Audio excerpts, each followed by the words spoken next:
Buenos días.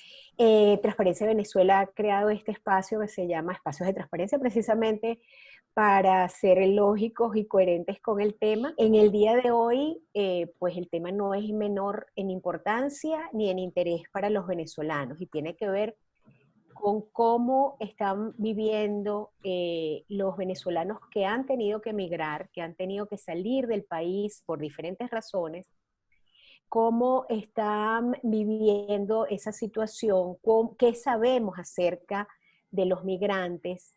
Estoy segura que Ligia nos explicará cuál es el término correcto para llamar a los venezolanos que han tenido que salir y que están en diferentes situaciones en diferentes países. Por supuesto, la mayor cantidad de venezolanos, como todos sabemos, están en América Latina. Colombia y Perú son los países que más han recibido venezolanos y como siempre pues hay un importante número de venezolanos que están en una situación de vulnerabilidad terrible, no solamente por la situación económica, sino por la garantía de sus derechos en los diferentes países. Quiere decir que la persecución, la violación de derechos, pues, contra los venezolanos va más allá de las fronteras de Venezuela. Para tratar este tema, vamos a tener a Yonaide Sánchez como moderadora. Yonaide, además de ser una estupenda profesora, una socióloga destacada, lo más importante que hace en su vida es que es coordinadora de Transparencia Venezuela. ¿Es así, Yonaide? Es Y, así, claro que sí. y bueno, es una persona que asume con gran compromiso la defensa de los derechos y la lucha contra la corrupción en todo el país y más allá. Yonaide nos va a presentar y nos va a ayudar a guiar a dos estupendas mujeres, dos venezolanas insignes, dos venezolanas que nos orgullecen, que han trabajado y que además tienen un reconocimiento internacional muy importante. Son dos venezolanas con un compromiso increíble en la lucha de los derechos de los seres humanos, pero de los venezolanos en particular. Yonaide las va a presentar, pero yo quiero darles la bienvenida y un abrazo fraternal a la distancia a Ligia Bolívar y a Betilde Muñoz desde sus diferentes espacios donde espero se estén cuidando mucho, pero desde los que sabemos que están dando la lucha con mucho tesón.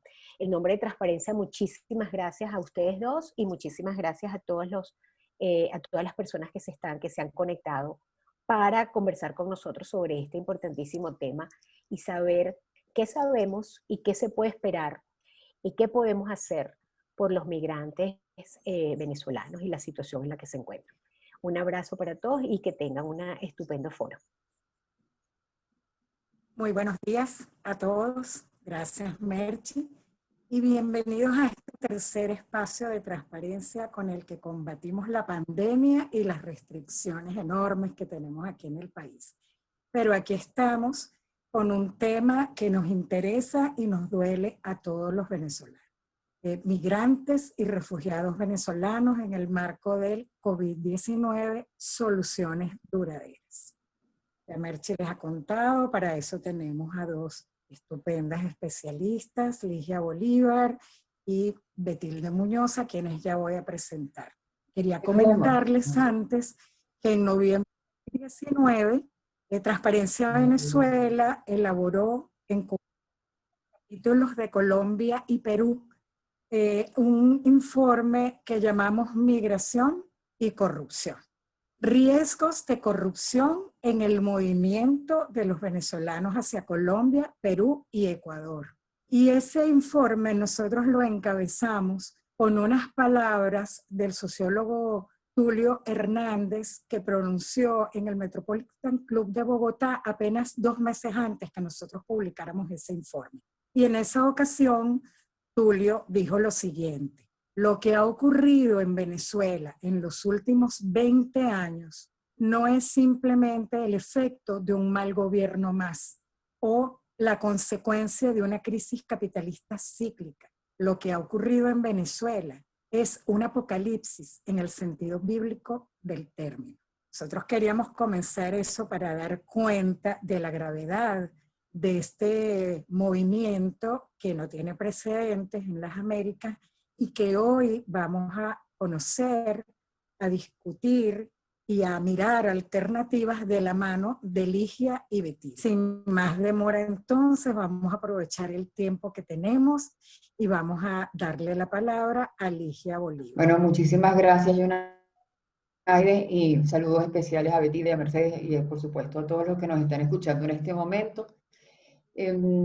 Para complacer la petición de Mercedes, la precisión sobre el término que hay que usar en este caso, estamos hablando de migrantes y refugiados, o de un proceso de movimientos mixtos, donde se confluyen estas dos figuras, pero en el caso de Venezuela con una mayor preponderancia de lo que es el tema de los migrantes, perdón, de los refugiados, o en el peor de los casos, de migración forzosa. ¿Ya?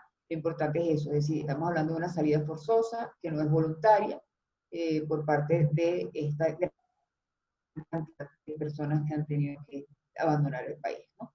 ¿Qué es lo que estamos viendo en este momento? En el marco de lo que es la pandemia, ¿no?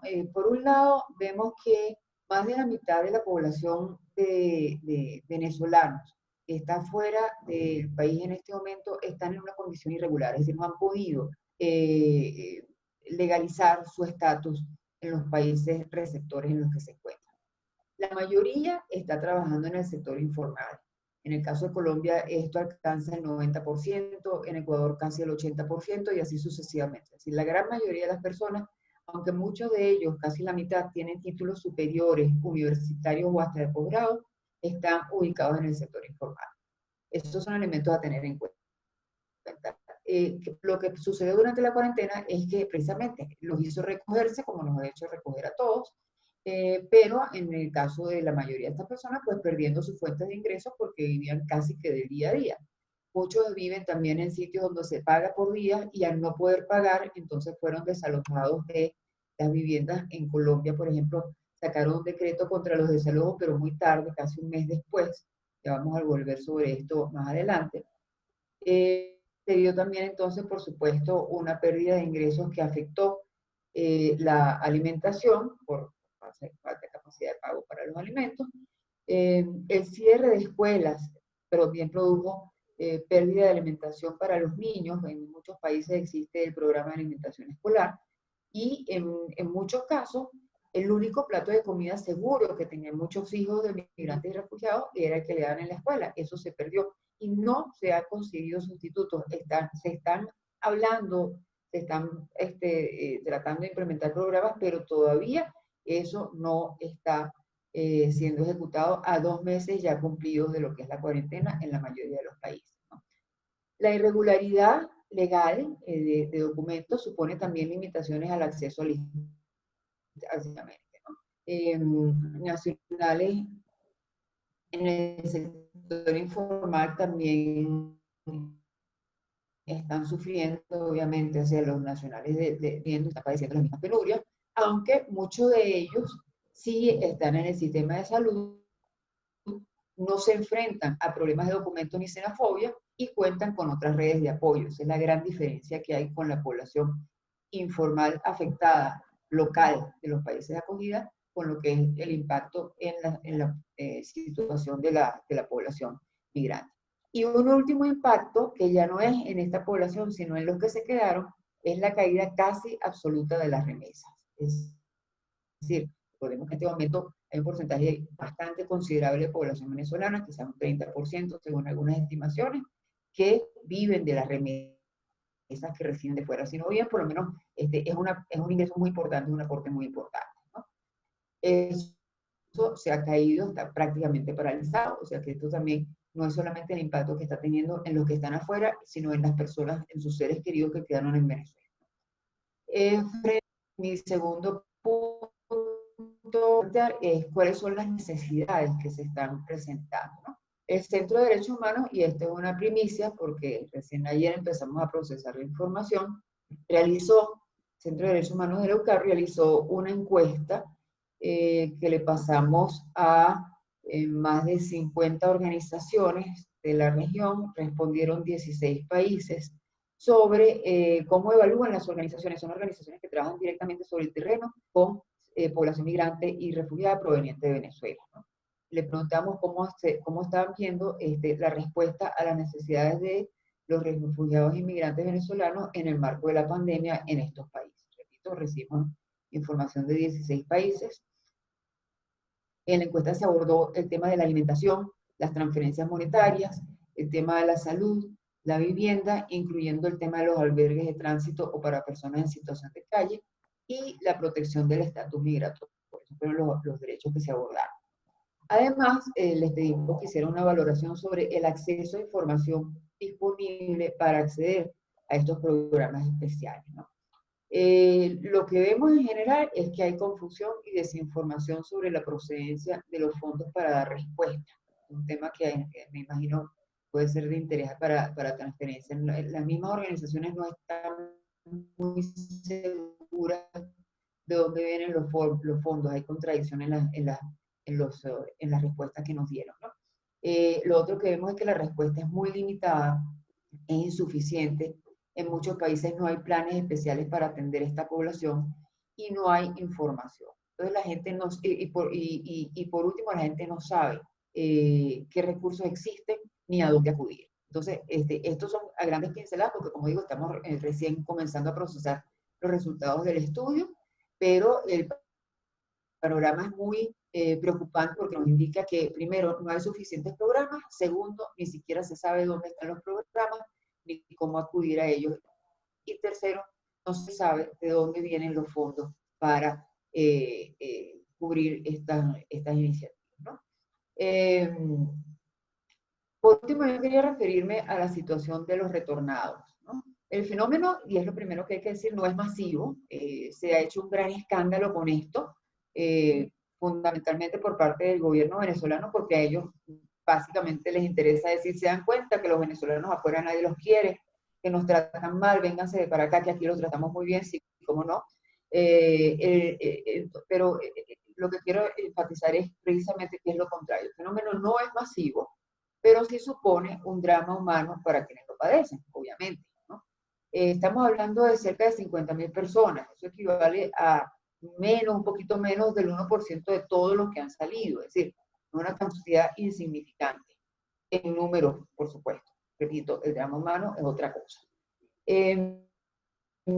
Por otro lado, hay que recordar también que tenemos un tema con la vocación de retorno, que ha bajado desde noviembre del año pasado. Las últimas encuestas de órganos especializados que tratan de hacer seguimiento a este tema, en noviembre del año pasado dice que más bien hay más gente que tiene expectativas de establecerse en los países receptores, precisamente porque no ven horizonte claro en Venezuela. Aquella expectativa que hubo quizás a comienzos del año pasado, con el cese de la usurpación y todas estas cosas, eso está completamente desinflado, por lo tanto la gente más bien está pensando en establecerse, ¿no? Ahora, ¿qué está pasando con los retornados? Tuvimos unos primeros grupos que estaban muy desesperados, en el caso de Colombia, por el tema de los desalojos, ¿no? Fueron personas que, como decía, estaban viviendo en estos pagadiarios y de un día a otro, pues, dejaron de recibir ingresos, quedaron prácticamente en indigencia, en la calle, durmiendo en plazas, sin nada. En ese contexto, comenzaron algunas organizaciones humanitarias a dar apoyo con comida, con cobijas, hasta conseguir que terminó siendo un transporte para su traslado hasta la frontera con Venezuela, ¿no? Hasta Cúcuta, en este caso. Recuerdo haber conversado con algunas organizaciones que trabajan en la zona, que estaban asistiendo a estas personas que estaban en situación de calle, que quedaron en situación de calle, y les preguntaba, ¿pero ustedes están seguros de lo que están haciendo? O sea, no recuerdan por qué salieron de Venezuela, que van a conseguir allá una situación muy precaria a nivel de salud, etcétera. Ellos dicen, no, nos están esperando con unos buses rojos del otro lado de la frontera. Bueno, el hecho es que los fulanos buses rojos nunca llegaron. La gente se quedó atorada, varada en San Antonio del Táchira durante días, sin comida, sin poderse movilizar de ninguna manera, porque tampoco había transporte, no es que no llegaran los buceros, es que no había ningún tipo de transporte por el tema de la gasolina. Eran completamente atascados allí en San Antonio durante varios días, hasta que por fin comenzaron a reaccionar las autoridades. Pero se creó un problema adicional, que es una aglomeración en la frontera, en momentos en que lo que se imponía era el distanciamiento social, ¿no? Entonces, después de varios días, Colombia reaccionó ordenando que los traslados en transporte se hicieran con condiciones aceptables y evitando esta aglomeración en la frontera.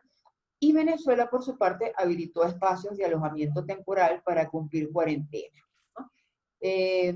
Hay cupo, hasta donde sabíamos, hasta el 18 de abril, que fue la última vez que pudimos revisar esta cifra, hay cupos para 9.615 personas en estos espacios de alojamiento temporal, y ya para ese día, para el 18 de abril, había 6.539. Es decir, que ya los espacios de alojamiento temporal también estaban casi en el tope. Otro punto importante para el trabajo de transparencia: a partir del 20 de abril, el ACNUR, la Oficina del Alto Comisionado de Naciones Unidas para los Refugiados, quitó el acceso directo a la página donde estaba la información sobre los espacios de alojamiento temporal.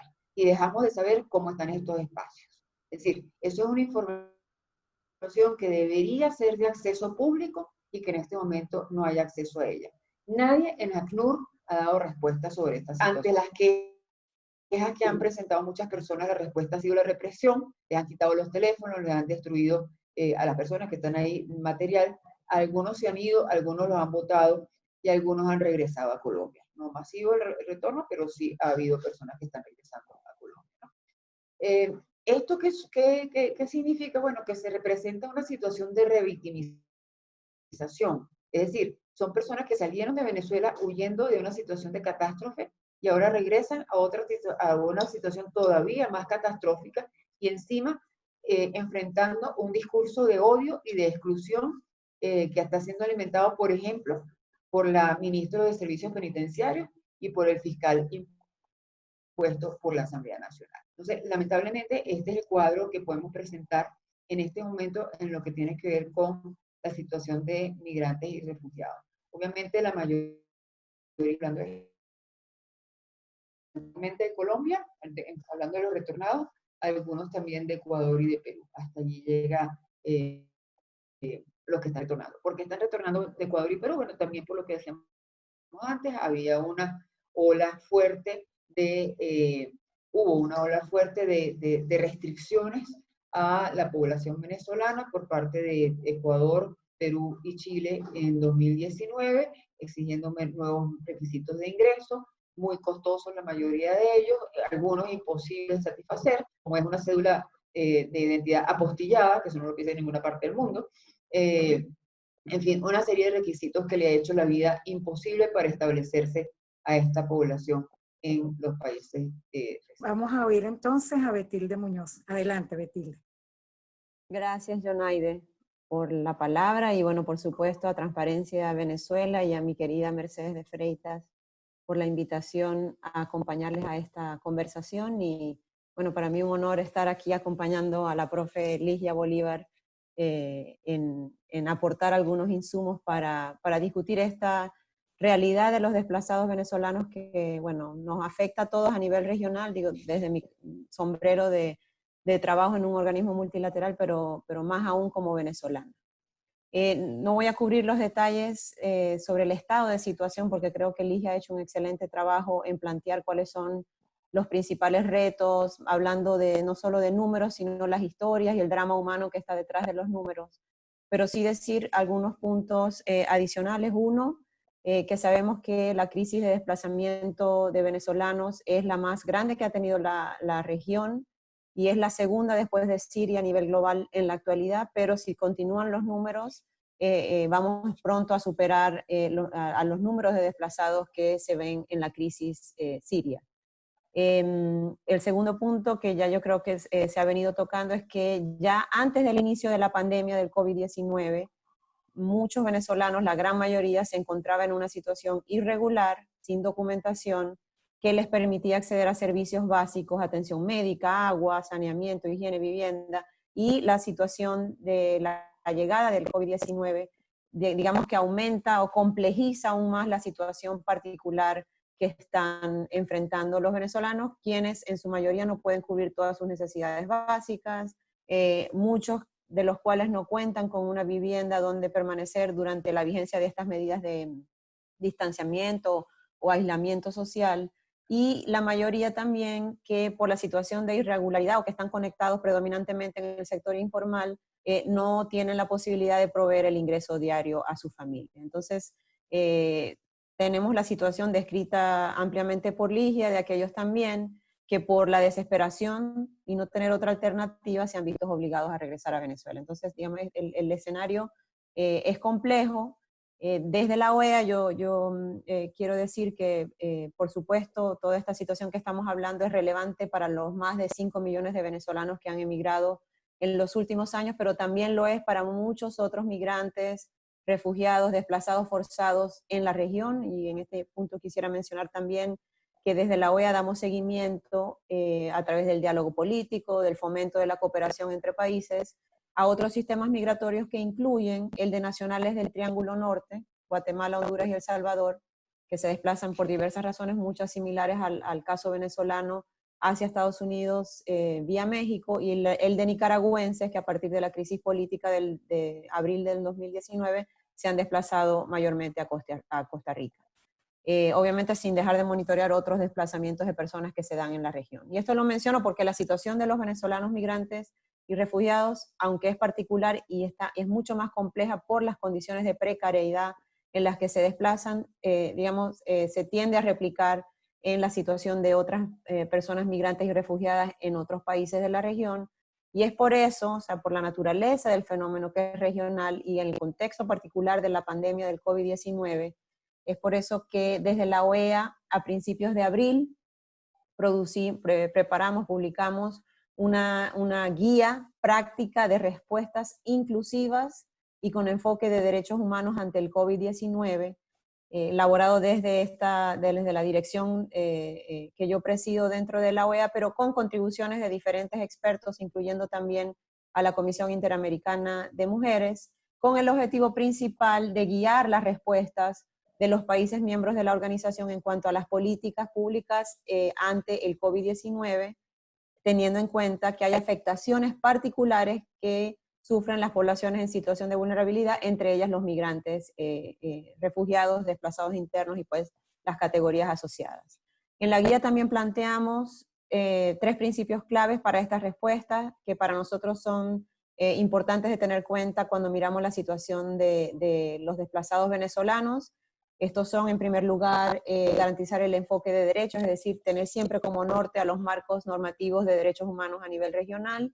En segundo lugar, garantizar el principio de igualdad y no discriminación, sobre todo en los accesos a las diferentes facetas de los derechos y sobre todo el derecho a la salud. Y en tercero y último, el concepto de interseccionalidad, entendiendo que en una persona migrante coexisten también varias identidades que tienen el potencial de anular o limitar el goce pleno de sus derechos. ¿Qué decimos en esta guía? Yo quiero comentar algunas de las recomendaciones que hacemos para informar estas respuestas de política pública, que incluyen, por ejemplo, integrar a las personas migrantes y refugiadas en los planes nacionales que se han creado para prevenir y combatir el COVID-19, de tal forma que se les brinde protección en conjunto con las comunidades en los países de acogida. Garantizar el acceso equitativo a la información, que es algo que escuchamos de Ligia, se está evaluando en las encuestas que se están circulando a nivel regional. Acceso equitativo también a las pruebas de COVID-19 y a la atención médica para todos los migrantes y refugiados venezolanos, independientemente de su situación migratoria. Establecer cortafuegos para separar las actividades de control migratorio de la capacidad de los migrantes y refugiados para acceder a la salud, la educación, justicia y otros servicios esenciales. Garantizar que las personas que requieran protección internacional puedan hacerlo al territorio del país en el que están buscando protección, así como garantizar el derecho a solicitar y recibir asilo, el principio de no devolución, incluyendo el no rechazo en la frontera. Asegurar la continuidad de los procedimientos de reconocimiento de la condición de refugiado en estricto cumplimiento del debido proceso. Adoptar medidas para permitir las extensiones de las visas de trabajo y otras medidas apropiadas para aliviar las limitaciones que enfrentan las y los trabajadores migrantes y sus familias debido al cierre de empresas, que hemos visto ha sido una de las principales consecuencias del paro económico como resultado de las medidas de aislamiento social. Así como también para proteger de forma continua sus derechos, incluidos sus derechos laborales.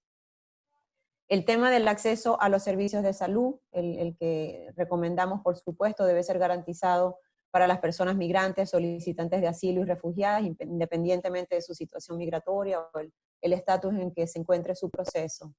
Y entre otros, pero no menos importante, toda la dimensión de discriminación y xenofobia, ¿no? Iniciar acciones certeras para prevenir y combatir los discursos xenófobos y en particular aquellos que estén dirigidos a asociar el COVID-19 con las personas migrantes, extranjeras o nacionales de un determinado país.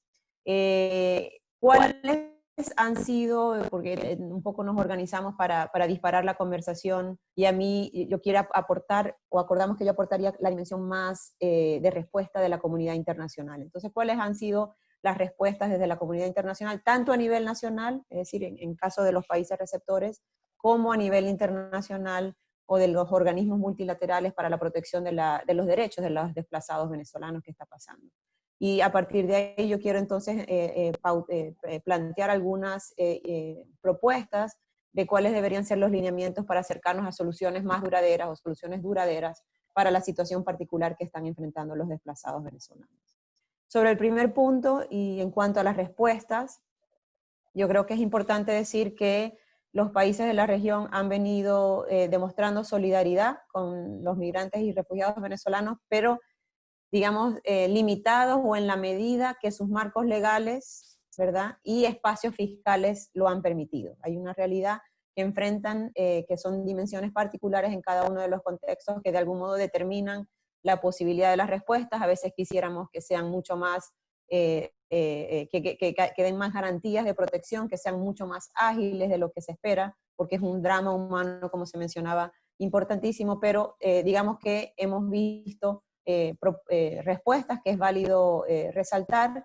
En el contexto particular del COVID-19, debo decir que nuestros colegas de la OIM y el ACNUR, que tienen una plataforma, la plataforma online de coordinación para migrantes y refugiados venezolanos, ahí se han sistematizado las respuestas que han venido dando los países de la región para proteger e incluir a los desplazados venezolanos en el contexto del COVID. También importante decir que han sido como, no es como uniforme el nivel de respuesta, varía según los países, pero es importante mencionar que de una sistematización de esas respuestas ahí mapeadas, pudiéramos quizás agruparlas en 4 grandes áreas. Las que buscan flexibilizar plazos, extender la vigencia de permisos de estancia, visas, entre otros que últimamente buscan adaptar los procesos existentes para regularización a las contingencias que está generando el COVID-19. En segundo lugar, las que buscan garantizar el acceso a la salud a los migrantes y refugiados venezolanos, ¿verdad?, que sabemos están en una condición de irregularidad, por tanto no han podido cotizar a los sistemas de seguridad social y, no tienen y por estar en la informalidad tampoco tienen ni licencias por enfermedad, ni acceso a servicios de salud en igualdad de condiciones, pero hay algunos países que han tratado de acercar este derecho a los desplazados venezolanos. Las que incorporan a los desplazados venezolanos en los grupos de las comunidades receptoras que ya se benefician de medidas de acceso a beneficios económicos como la flexibilización de pagos de renta, el acceso a bolsas de alimentos, también la provisión de albergues. Algunos países, ahora repasaré, han venido incorporando eso, es decir, que incorporan a los venezolanos en los grupos de beneficiarios de estos programas con los retos que plantea su situación de irregularidad, porque también hay una gran dimensión de tener un registro real de quiénes son esos beneficiarios cuando muchos de ellos no están regularizados ni tampoco están formalizados en el acceso a los servicios. Y finalmente las que buscan aprovechar el talento venezolano, porque esto está pasando, en las respuestas que se dan desde los estados receptores, ¿verdad?, en el caso particular de los países receptores de venezolanos. Entonces, quizás repasar muy brevemente algunas de las medidas que se han adoptado. En el caso de Colombia, se diseñó un plan de 6 puntos para la atención a población migrante, que incluye el manejo responsable y humanitario de la frontera, la garantía del acceso al derecho a la salud, la adaptación de los programas de la cooperación para la atención a migrantes, la atención a población vulnerable, o sea, migrantes ya en situación adicional de vulnerabilidad, la focalización de los programas en algunos puntos territoriales de mayor impacto y concentración de migrantes venezolanos, y obviamente lo que siempre está pendiente de generar mayor coordinación e información para estas poblaciones. También se han establecido en el caso de Colombia, que es obviamente en donde se está concentrando la mayoría de nuestros migrantes y desplazados venezolanos, se han establecido corredores humanitarios en 3 puentes internacionales. También se han acercado a flexibilizar los requisitos de permanencia, y aunque no están incorporando al talento venezolano, y en este caso personal médico, a las respuestas que se están dando, sí se están considerando y desarrollando propuestas para facilitar el proceso de convalidación de títulos profesionales en el área de la salud. Entonces ahí va de nuevo, el tema de agilidad es variable según los países. En el caso de Perú, se ha garantizado acceso al territorio a solicitantes de asilo varados en la frontera. En este caso, sí se ha incluido a alrededor de 100 médicos venezolanos en el equipo nacional de respuesta en salud al COVID-19. También se han suspendido las órdenes de expulsión o de deportación, como se usa en otros lugares, y de multas por permanencia irregular prolongada, y se ha creado un fondo de apoyo de la cooperación internacional para asistir específicamente a la población extranjera en el contexto COVID. En Brasil y en Ecuador también hay variación en las respuestas. En el caso de Brasil, quizás vale resaltar, o es importante resaltar el establecimiento de albergues y adaptación y, digamos, fortalecimiento de los albergues para el tratamiento y aislamiento de casos posibles y confirmados de COVID, pero con servicios de tratamiento médico, protección y triaje, entre otras medidas. Y en el caso del Ecuador, el establecimiento también de albergues, se flexibilizaron, digamos, los procesos y los plazos, los plazos para la regularización de los venezolanos, y ahí también se han suspendido los procedimientos administrativos sobre movilidad humana durante esta situación de emergencia que se está dando. A nivel multilateral, también hay algunos esfuerzos que, bueno, yo siempre concluyo que son insuficientes si comparamos con las demandas y las necesidades y el drama humano que esta crisis de desplazamiento representan, pero digamos se están haciendo algunas cosas. Desde la OEA siempre tratamos de incidir en las respuestas de los estados a través del diálogo político y la cooperación técnica de la OEA hacia los países y entre los países. También es clave el trabajo de la OIM y el ACNUR, especialmente en el terreno. Ellos tienen una ventaja comparativa de presencia territorial que no tienen otros organismos, que permite dar ayuda y facilitar la recepción e integración de los venezolanos en los países receptores. También lideran este llamado proceso de Quito, donde se reúnen las autoridades de los diferentes países para consensuar respuestas y propuestas para atender e integrar a las personas venezolanas.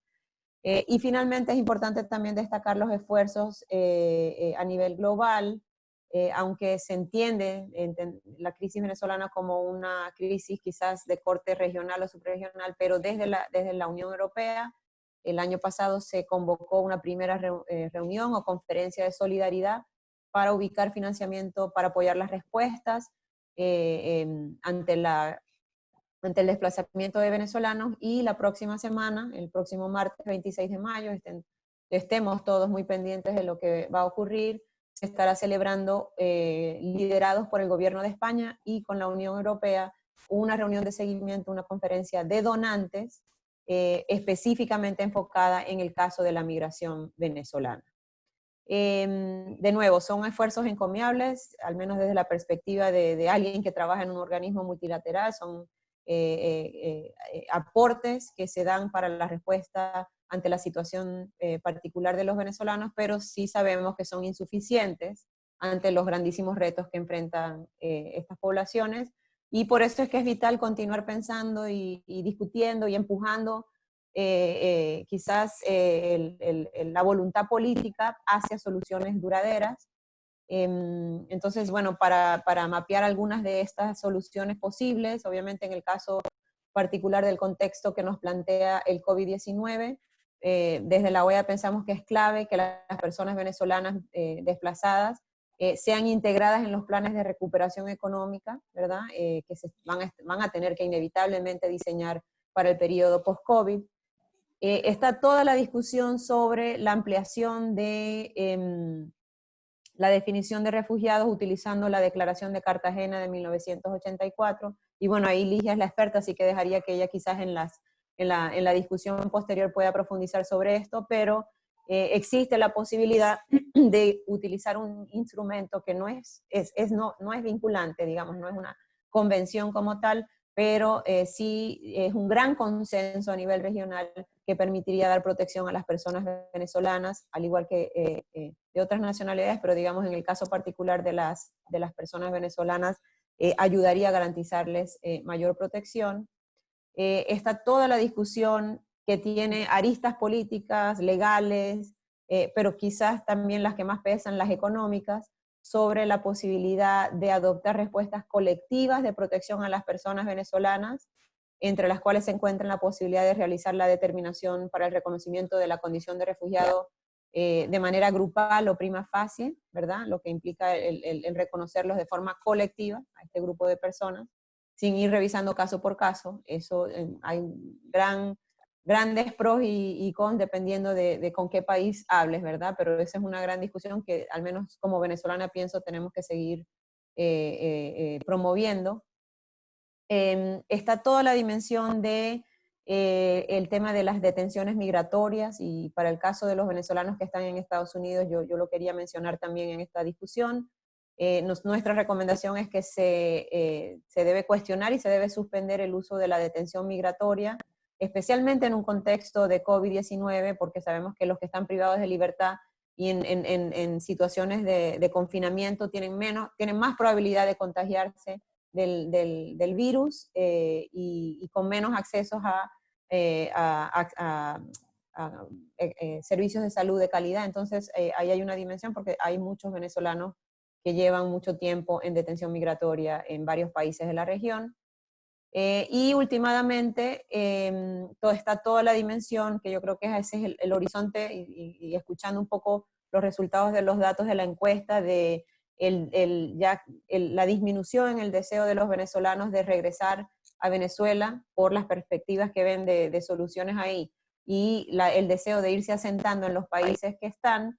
Es clave en la agenda el pensar en soluciones para integrar o incluir socioeconómicamente a las personas migrantes de Venezuela, solicitantes de asilo, refugiadas, porque es una manera de fortalecer su autonomía económica, la posibilidad de ayudar a sus parientes en Venezuela, porque hay un reciente informe del Diálogo Interamericano sobre remesas de venezolanos que está muy interesante en este tema particular, pero también de garantizarles beneficios y contribuciones a las economías de los países receptores, que de algún modo también va a ir, o esperamos, que pueda ir disminuyendo los niveles de xenofobia y discriminación contra las personas venezolanas en los países receptores. Muchísimas gracias, doctora. Encantada, qué útil y qué importante las informaciones que hemos tenido. Y voy a empezar a plantearles estas preguntas.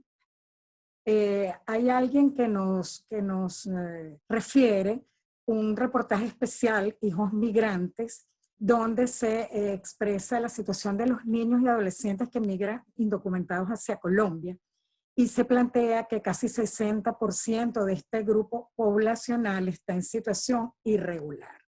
Se pregunta cuáles son los mecanismos de protección que se están activando para velar por estos niños y jóvenes indocumentados. Eso por una parte. Tenemos otra pregunta que se refiere a cómo minimizar la doble estigmatización que están padeciendo, pues han sido excluidos de alguna forma cuando llegaron a los países receptores, pero también están siendo excluidos a su regreso a Venezuela. ¿Cómo abordar ese problema? ¿Qué se ha planteado para Venezuela cuando se supere la situación de la pandemia? ¿Qué es lo que se está estimando para los migrantes y refugiados venezolanos una vez superada la situación de la pandemia. Se pregunta también qué información se tiene acerca de la aplicación de la medida colombiana de dar nacionalidad a los bebés que están en riesgo de estar en condición de apátridas. Hay una pregunta más específica que es acerca de la situación de los venezolanos en las ciudades de la costa colombiana. Igualmente nos preguntan qué implicaciones tiene el hecho de que no se haya reconocido a los migrantes venezolanos como refugiados. Ambas hicieron referencia a este punto, pero sería interesante que se pudiera aclarar porque tengo 2 o 3 preguntas que apuntan hacia allá. Hay otras preguntas que se refieren a los programas de atención.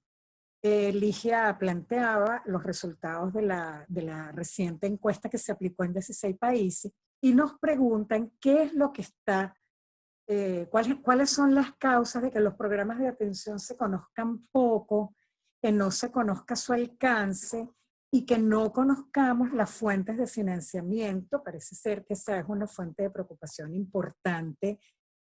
También hay 2 preguntas aquí que tienen que ver con los organismos internacionales, multilaterales.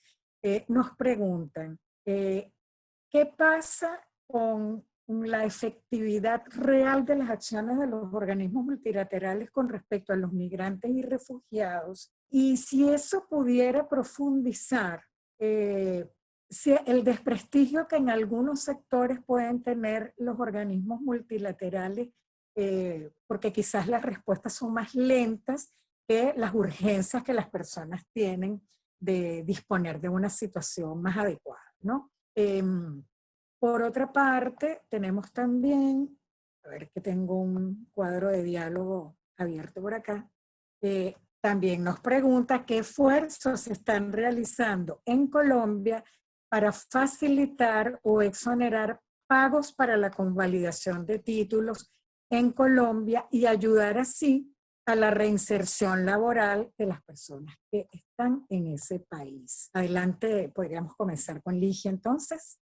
Hay una pregunta, Yonel, que no capté, que es la de los colombianos en la costa. Si después me la puedes repetir, pero no entendí muy bien y no la encuentro en el chat. A ver. Nos preguntan cuál es la situación particular de los venezolanos que viven en las ciudades de la costa colombiana. Voy a ser muy grosera en la respuesta, la misma que el resto, pero con el mar enfrente. Esa es la única diferencia. O sea, de verdad, no hay ninguna diferencia. Estuve precisamente un mes antes de que se desatara la pandemia en Cartagena, y en un pedazo de la muralla de la parte antigua de la ciudad, que tiene una extensión grandísima, pero en ese pedacito que era como una cuadra, por decir algo, conseguí 5 venezolanos. Uno vendía collarcitos artesanales, había 2 vendiendo helados, otros estaban vendiendo refrescos, otros chucherías.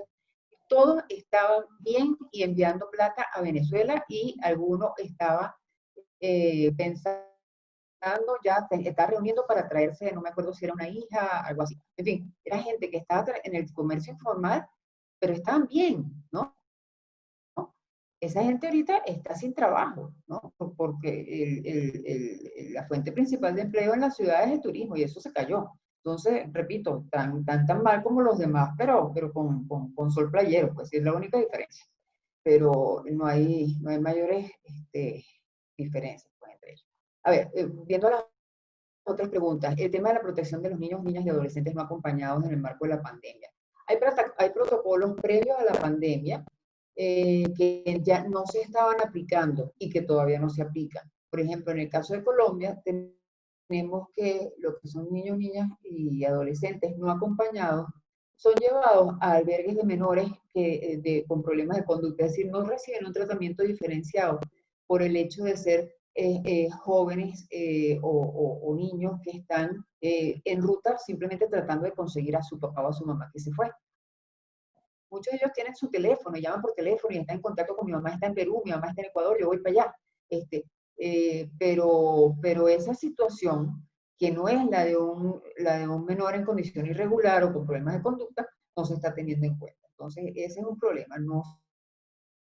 Los protocolos existen, pero no se están aplicando. Hay que tener en cuenta también una situación, y es que esto nos agarró de sorpresa a todos, a los que salimos, a los que se quedaron y a los países receptores. Entonces, en el caso de Colombia, al principio, por ejemplo, el tema de las personas que estaban saliendo de Venezuela estaba siendo atendido por una entidad del gobierno que se encarga de las catástrofes, ¿no? O sea, éramos una catástrofe, no éramos una población en condiciones de movilidad. Ya hay muy buenas políticas en el caso de Colombia, en otros países también, hay otras donde todavía no las hay, están tratando de adaptarse, pero un área en la que no se han adaptado es en esta, ¿ya? Los niños y los adolescentes son tratados como menores con problemas de conducta. ¿Cómo minimizar la doble estigmatización que se da en contra de los retornados? Bueno, es difícil promovida desde el régimen, ¿ya? Y tratar de hacerlos entender a ellos de algo es una cosa difícil porque han dado 20 años pruebas de que no saben razonar, ¿no? No les interesan los derechos, sino el uso propagandístico, ¿no? Incluida la pandemia, incluido el retorno. Por decir una cosa, Vuelta a la Patria facilitó el regreso de unas 17.000 personas en casi año y medio. O sea, eso es bulla lo que han hecho para un 0,35% de la población, que es lo que han logrado saber. O sea, ellos facilitar el retorno, ¿no? Entonces, hay un uso propagandístico de todo, incluyendo esto. La Comisión Interamericana de Derechos Humanos hizo un llamado rechazando la revictimización de los retornados y le hizo ese llamado al gobierno de Maduro, pero hasta donde sabemos, pues no ha habido una respuesta positiva de acogida de esta población. Por cierto que el Servicio Jesuita de Refugiados en Venezuela va a comenzar próximamente también una campaña sobre el tema de la acogida al retornado. Como Colombia no reconoce a los venezolanos como refugiados, esto complica más la situación.